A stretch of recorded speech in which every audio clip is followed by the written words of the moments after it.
जय हिंद एवरीवन। तो आज हमारे इस वीडियो में हम सीखेंगे पार्ट्स ऑफ शिप और हमारे साथ है कैडेट मैरी क्रिस्टो। ओके, तो आप हमें बताइए कि ये चाहे ये जेडी या जेडब्ल्यू का कैडेट हो या एसडीएसडब्ल्यू का कैडेट हो, तो उसको क्या क्या इंपॉर्टेंट पार्ट्स याद रखने चाहिए शिप से रिलेटेड।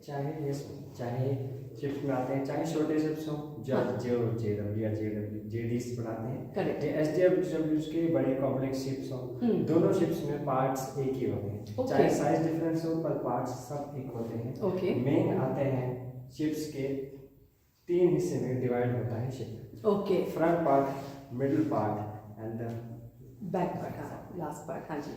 तो फ्रंट जैसे एफ से फ्रंट है वैसे ही फॉक्सल लेते हैं, फॉक्सल और मिडिल पार्ट से midship and last part अलग है पर Stern कहते हैं। Okay, fo'c'sle, midship and stern. और ये हमारा जो क्लास डिस्ट्रॉयर है उसका आप बता रहे हैं, आईएनएस दिल्ली का This model. is INS Delhi, one of the first cruisers Okay. commissioned by India in Okay. 1950 D61। Okay तो पहले आते हैं फॉक्सल में जो फोर कासल भी कहते हैं। ये सबसे आगे वाला पार्ट है हाँ जी। जो हर मूवीज में भी दिखाते हैं। करेक्ट, हाँ हर पार्ट में जो टाइटैनिक वाली सीन हाँ वो जो यस वेरी ट्रू, वो भी यहाँ इसी पार्ट तो में एक्चुअली में अब हम ये कह सकते हैं वो जो टाइटैनिक वाला पोर्शन था वो फॉक्सल वाले पोर्शन में, फॉक्सल वाले हाँ पोर्शन ओके, में किया जाता है। हाँ हाँ तो वहाँ थोड़ा खुला होता है पर नेवल में जब मिलिट्री के यूजेज में आता है वो एरिया खुला नहीं होता जैसे movies में। अच्छा ओके, उनमें बहुत सारी चीजें रखे होते हैं जैसे कि एंकर माउंट किया जाता है एक जैसे दिख रहा है। अच्छा तो एंकर में है तो main parts shank and crown. हाँ क्राउन ओशन बेड पे गिरता है और शैंक ले करके शिप को एक जगह पे टिकाता है। एक ही एंकर से रिलेटेड मेरे को क्वेश्चन एक कैडेट के पॉइंट ऑफ व्यू से है कि जब इसको रोकना होता है शिप को, Yes, तो ma'am. किस तरह से वो उसका एंकर का जो ये क्राउन पोर्शन है वो नीचे जाता है या जैसे डायग्राम में दिख रहा है वैसे ही होता है। टू एक्सप्लेन, हाँ ये क्वेश्चन तो एक्सपेक्टेड भी है बाकी बच्चों से कि एंकर काम करता है या चेन के वेट से होता है। तो मोस्टली क्या होता है एंकर में, anchor is part of what ship stops the ship. तो मेन काम चेन का होता है। हाँ हाँ तो जैसे कह रहे थे हाँ जी, चेन का भी और एंकर का भी इक्वली मेन कह सकते हैं। पर यहाँ जो एंकर्स हैं ये जो रियल एंकर्स हैं जो शिप में होते हैं, ये एंकर्स जो देख रहे हैं ये कंपैरेटिवली स्मॉल शिप्स में यूज होते हैं। तो कैसे काम करते हैं, एंकर नीचे ड्रॉप होता है, करेक्ट, चेन साथ में जाता है, इक्वली वेट चेन पे और स्ट्रेस पड़ता है। तो एंकर जैसे नीचे लगता है डिग करके अंदर ओशन बेड के सैंड के अंदर चला जाता है और वहाँ पे स्टक हो जाता है। जो एक प्रोसेस है जो थोड़ा टाइम लगता है, ऐसे नहीं जैसे कार का ब्रेक मारा और रुक गए, ऐसे नहीं। अच्छा चेन फेंकने के थोड़ा 10-15 इवन हाफ एन आवर लग जाता है शिप्स को एक जगह पे टेम्पररी अच्छा रोकने के लिए। ओके ठीक है। तो आगे बढ़ते हुए कहते हैं इक्विपमेंट ऑफ शिप। जैसे पहले बोला था कि मूवीज वाले शिप्स में खुला जगह होता है, वैसे शिप्स में खुला नहीं होता। जैसे बहुत सारे पार्ट्स रखे, तो बहुत सारे पार्ट्स हैं, हाँ जी। हाउस मेनली बात करें तो जैसे एंकर में बात करें वो कहाँ से जाता है, house pipe and naval pipes. Okay, house pipe से केबल बाहर जाता है, नेवल पाइप से शिप के अंदर केबल जाता है। अच्छा और एंटांगलमेंट रोकने के लिए इसमें कैप्सूल रखे होते हैं। ओके ठीक है। तो मूविंग ऑन टू द हल of the ship, the bottom part. Correct. तो जैसे हमने पहले देखा था ये जैक स्टाफ जो सामने लगता है और नेवल एंजाइम पीछे की तरफ लगता है। फॉक्सल और स्टर्न वाले एरिया में, हाँ उसके बारे में बात करेंगे। पर पहले आते हैं हल ऑफ द शिप में।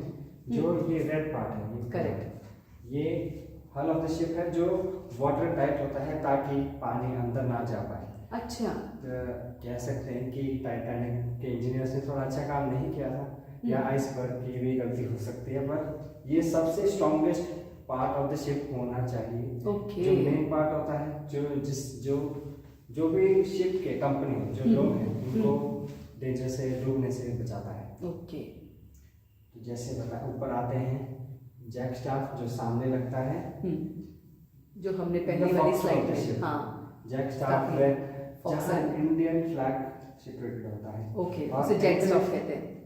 नेवल एंजाइम नेवल जहाँ एंजाइम नेवल फ्लैग होता है, स्टर्न वाले एरिया में लगता है। ये इसलिए होता है क्योंकि मिलिट्री का मोटो जो होता है nation first, correct. So that's why Jack Indian staff flag is आगे first. लगाया था और सर्विस फ्लैग पीछे। ओके। और जैसे Yes. स्टेबलाइजर्स जो स्टेबल करते हैं, और नेक्स्ट आते हैं थोड़ा ऊपर एक हिस्सा में, ओके। सुपर स्ट्रक्चर, ये वाला हिस्सा, अच्छा, ओके, सुपर स्ट्रक्चर जिसे कहते हैं। उसे हम सुपर स्ट्रक्चर कहते हैं। हम्म। सुपर स्ट्रक्चर ये एक लेयर है, हल ऑफ द शिप जो हमने पहले बात किया था। सुपर स्ट्रक्चर ऊपर वाले हिस्से, ऊपर वाले हिस्से, और मिड शिप बीच में। ओके, ठीक है। तो मेनली यहाँ जो दिखाए इसमें रेडार्स दिखाए गए हैं, ऊपर जो बिल्डिंग्स दिखाई देते हैं शिप में, उसे हम सुपर स्ट्रक्चर कहते हैं, क्योंकि अच्छा। नॉर्मल स्ट्रक्चर्स तो एक जगह पे रहते हैं, करेक्ट। सुपर स्ट्रक्चर पानी में हिलते डुलते हैं पर एक ही जगह पे रहते हैं, इसलिए ओके। सुपर स्ट्रक्चर कह सकते हैं। ओके, तो शिप में इन स्ट्रक्चर्स को सुपर स्ट्रक्चर कहते सुपर हैं। स्ट्रक्चर। और जिसमें हम देख रहे हैं बहुत सारी चीजें, जैसे सेल बोट्स हैं, तो सेल बोट्स Yes, कब यूज होती हैं? सेल बोट्स मैम इमरजेंसीज में, Okay. और जैसे आजकल न्यूज में बहुत आ रहे हैं कि हाँ। नेवल शिप्स बहुत सारे ऑपरेशंस Operations के लिए गए हैं, yes. मार्कोस को कैरी हाँ। करके ले जाते हैं। हाँ। वैसे ही वो सेलिंग बोट्स, मोटर बोट्स सब यहाँ रखा जाता है, कोई इमरजेंसी सिचुएशन और ऑपरेशंस की तरफ ये क्विकली डिस्पैच करके मार्कोस को। ओके। और ये फनल्स लिखा है, फनल्स का क्या रोल होता है? फनल्स फनल्स मेनली जैसे आप बाहर देखेंगे फैक्ट्रीज में हाँ। चिमनीज होते हैं जहाँ Correct. स्मोक आता है, ओके। वैसे ही शिप के लिए भी अपना अंदर की हवा बाहर निकालने के लिए एक जगह चाहिए होता है, और कम्युनिकेशन और के लिए टावर कम्युनिकेशन होता है। टावर्स के लिए रेडार्स यूज कर जाते हैं और सोनार्स। और ये ब्रिज क्या है? ब्रिज मेरे को लग रहा है कि वो पुल को कहते हैं ब्रिज, या कुछ और है ये? नहीं है। ओके। जैसे हाँ, मेन सिंपल टर्म्स में ब्रिज हम वही कहते हैं एक जगह से हाँ, दूसरी दूसरी जगह पे। पर अच्छा। यहाँ एक अलग टर्म है, हाँ, हाँ। Captains bridge. Okay. Captains bridge मतलब जहाँ कैप्टन रहता है, हाँ। उस कैप्टन के लिए शिप चलाने के लिए जो जो आइटम्स एंड इक्विपमेंट्स होता है सब उसके पास होना चाहिए, जो है रेडार्स हाँ। और उसकी जगह जहाँ ओके। वो रहता है। तो जो हम मूवीज में देखते हैं वो जो, Yes, ma'am, ओके। जैसे मूवीज में शिप्स को दिखाते हैं, हर मूवीज में जहाँ भी शिप्स हो वहाँ एक कैप्टन का और स्टीयरिंग व्हील दिखाते हैं। हाँ, और वो उसका सब- मेरे को लगता है 360 तो नहीं तो 270 डिग्री का तो वो पूरा Yes, व्यू दिखता है ना? mainly, yes, ma'am, हाँ, 180 या 180 degrees, डिग्री कह सकते हैं, 180 हाँ। degrees, okay. ताकि आगे जो है और साइड में Correct. हर जगह से देख सके। ओके, ठीक वो है। उस जगह को कैप्टन ब्रिज, कैप्टन यहाँ होता है, Correct. और उसके रेडार्स इधर और इक्विपमेंट्स हाँ, वो सारा जो कम्युनिकेशन शिप हो को गया। डायरेक्शन देने में वो कहाँ है। जाना है वो मदद करता है। ठीक है। तो आते हैं बैक ऑफ द शिप में, स्टर्न जो पोर्शन था जहाँ पे हमारा नेवल इंसाइड लगता है। जहाँ नेवल इंसाइड होता है, करेक्ट। वहाँ स्टर्न और क्वार्टर डेक भी कहते हैं। ओके। और मेनली इसमें होता है कि हेलो हाँ, हेलीपैड होता है जो हेलो डेक कह सकते हैं, करेक्ट। हाँ, हेलो डक हम जहाँ- यूज करते हैं। हाँ। जहाँ मिलिट्री शिप्स में जहाँ हेलीकॉप्टर लैंड करता है, तो अगर लैंड में है हेलीपैड कहते हैं, वैसे ही शिप में बनाया जाता है उसको, जैसे शिप डेक होता है वैसे हेलो डेक भी कहते हैं। अच्छा, हेलो डक है। हाँ।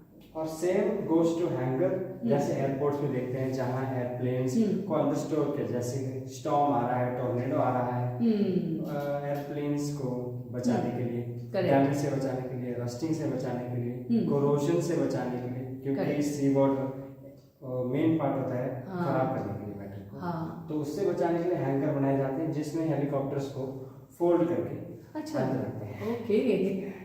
हाँ जी। तो लास्ट में आते हैं स्टर्न के नीचे वाले हिस्से में, रडर्स ऑन प्रोपेलर्स, ओके। जो शिप को डायरेक्शन देते हैं। अच्छा। जैसे आपकी गाड़ियों में होगा पर सब बंद होता है, सब कॉम्प्लिकेटेड होता वो है, दिखता भी नहीं है हमें। नहीं हाँ, दिखता। ओके। वो ऐसे हम व्हील को लेफ्ट घुमाते हैं, लेफ्ट जाता है, व्हील को राइट घुमाते हैं, कार टायर राइट मुड़ के राइट Correct. जाता है। पर इसमें एकदम ऑपोजिट होता है। अच्छा। शिप को लेफ्ट मुड़ना है तो रडर्स जाएंगे राइट की तरफ। ओह यस, हमने देखा है बोटिंग में भी कभी Yes, जब हमें ma'am. मौका मिलता है लेक वगैरह पे, Yes, ma'am. तो हम जब वैसे घूमने फिरने जाते हैं तो वो हमें इंस्ट्रक्ट करते हैं कि जिस डायरेक्शन में Yes, जा रहे हो उसके ऑपोजिट में आपको पीछे से। सोच समझ के हाँ, करना पड़ता है। Rudder, okay. लेफ्ट जाने के लिए लेफ्ट किया तो हाँ, right जाएगा। हाँ, okay. जैसे कार्स मूवी में बताया जाता है, हाँ, to go left you have to turn right. Right, correct. वो शिप में एकदम सटीक बैठता है। हाँ बिल्कुल। और प्रोपेलर्स में भी जो शिप के एक्सीलरेटर्स होते हैं। ओके। एक और बात प्रोपेलर्स में, जैसे कार में होता है accelerator, brake and clutch. Correct. हाँ, कार तेज करने के लिए हम एक्सीलरेटर दबाते हैं हाँ, और ब्रेक्स जो उसको रोकते हैं, Correct. ब्रेक पैड्स को व्हील में रखकर रोकते हैं, पर इसमें ऐसे नहीं होता। इसमें अच्छा। फैंस को हम कोई भी ब्लेड्स लगा के नहीं रोक सकते। तो हम क्या करते हैं, अगर शिप को रोकना है तो उसको रिवर्स डायरेक्शन देते हैं। अच्छा। तो प्रोपेलर जैसे पीछे की तरफ धक्का देते हैं, अगर वही शिप को रोकना हो, स्लो डाउन करना हो, तो वही प्रोपेलर्स को पहले रोकते हैं, स्टेबल पोजीशन में लाते हैं, फिर रिवर्स चलाते हैं। अच्छा, तब जाके वो रुकता है। ताकि रुक जाए। तो वो मेरे को लगता है जो अगर रोकने का जो प्रोसेस है वो भी हमारा 15-20 मिनट्स का होता ही होगा। स्लो डाउन करके फिर उसके शिप बाद को ऐसे स्टॉप करने के लिए एंकर ही घेरना काफी नहीं होता, उसको एक जगह पे स्टेबल रखना भी होता है। एक जगह पे जब स्टेबल होता है उसको डेड वेट कहते हैं। वो जब शिप बिना कोई प्रोपेलर की मदद से एक जगह पे खड़ता है, उस टाइम पे एंकर फिक्स कर जाता है। Okay okay, thank you so much correct for explaining us in such a good way. आपने बहुत अच्छी तरह से पूरे शिप मॉडलिंग को हमें समझाया और शिप्स के पार्ट समझाए।